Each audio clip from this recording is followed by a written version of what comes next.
Hello, beauté, bonjour, bienvenue sur ma chaîne. Aujourd'hui, je viens avec ma recette d'huile d'aloe vera. Recette de grand-mère. Si c'est la première fois que vous passez par là, je vous invite à vous abonner, d'activer la cloche de notification pour ne rien louper de mes prochaines vidéos. C'est parti pour la recette. Nous avons besoin d'une feuille d'aloe vera. C'est une feuille que j'ai achetée chez Auchan. Elle coûte 2,90 €. Vous pouvez en trouver même dans les magasins bio. On en trouve facilement. Et pour commencer, je commence par retirer les extrémités de la plante pour ne pas qu'elle m'agresse. Je vais nettoyer ma plante et bien essuyer. Donc, je retire les extrémités. Pour la recette, j'ai choisi l'huile d'olive. Vous pouvez choisir n'importe quelle huile végétale. Ça peut être l'huile de tournesol, ça peut être l'huile d'arachide, ça peut être n'importe quelle huile. Donc, moi, j'ai choisi l'huile d'olive tout simplement parce que l'huile d'olive a des propriétés antibactériennes et antifongiques. L'huile d'olive a un effet apaisant sur le cuir chevelu. Son effet hydratant permet de réduire les démangeaisons et de traiter les pellicules et la sécheresse des cheveux. L'huile d'olive aussi lutter contre les pellicules, je l'ai dit. Et l'huile d'olive va déboucher les follicules obstrués qui sont responsables de la chute des cheveux. Donc, je découpe comme ça ma feuille d'aloe vera en petits morceaux pour faciliter le mixage. Une fois que j'ai fini de découper, je prends mon contenant à mixeur, je mets le tout dedans et je viens mixer le tout.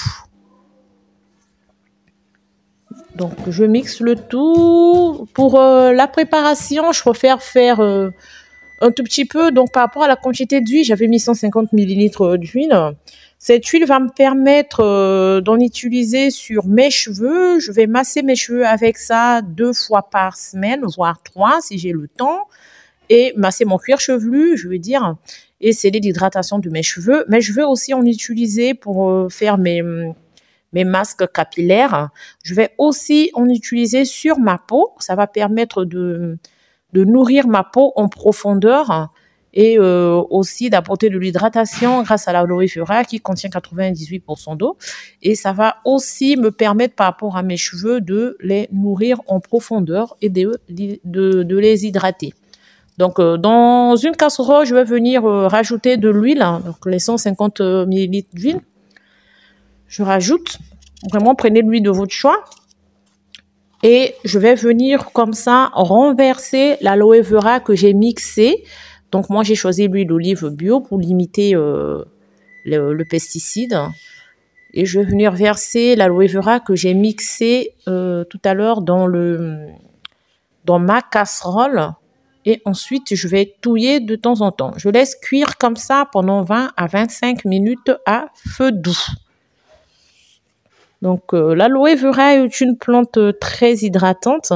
Elle est composée de 98% d'eau. L'aloe vera est parfait pour prévenir la sécheresse des cheveux, comme l'huile d'olive aussi, et du corps. Elle va aussi réparer mes longueurs et les traiter grâce à sa haute concentration en vitamines A, B6 et B9 et au fait qu'il favorise la circulation sanguine du cuir chevelu. L'aloe vera va faire pousser considérablement mes cheveux. Donc, je vais touiller de temps en temps pour être sûr que ça colle pas, que ça prend pas la casserole, au fond de la casserole. Et je laisse cuire tranquillement à petit feu et pendant ce temps, je vais dans mes occupations. Je passe l'aspirateur, je fais la vaisselle qui traîne et de temps en temps, je reviens touiller, etc. Donc, la recette, c'est une recette à l'ancienne. Et donc, voilà, vous qui êtes en Afrique, franchement, vous trouverez facilement, accessiblement l'aloe vera, ça se vend au marché.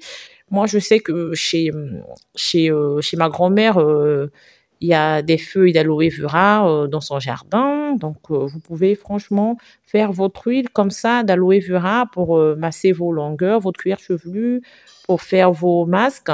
Comme ça, vous aurez très vite, vous verrez très vite les effets de l'aloe vera et des huiles sur vos cheveux. Vous aurez la longueur désirée, hein, et le volume souhaité à force d'en utiliser. Vous pouvez remplacer l'aloe vera par le gombo si vous n'avez pas l'aloe vera.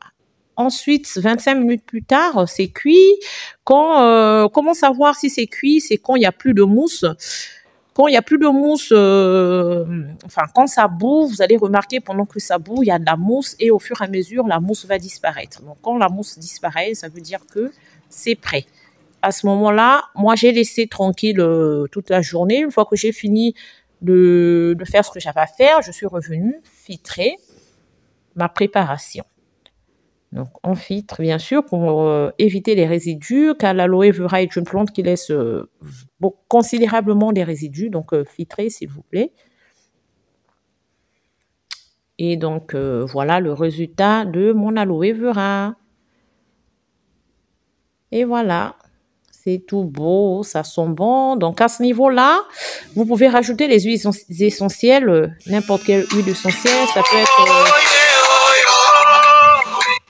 Ça peut être l'huile essentielle de menthe poivrée ou n'importe quelle huile essentielle. Ça peut être l'huile essentielle de moutarde, n'importe quelle huile essentielle. Donc, voilà. Et vous pouvez aussi rajouter la vitamine E pour éviter le roncissement, pour conserver longtemps votre huile. Et voilà, c'est déjà tout pour aujourd'hui. Merci d'avoir visualisé la vidéo jusqu'à la fin. Et je vous dis à bientôt pour une prochaine vidéo. Sur ce, je vous dis ciao, ciao. C'était Pétale de Rose, Nappy depuis 1 an et demi. Bye.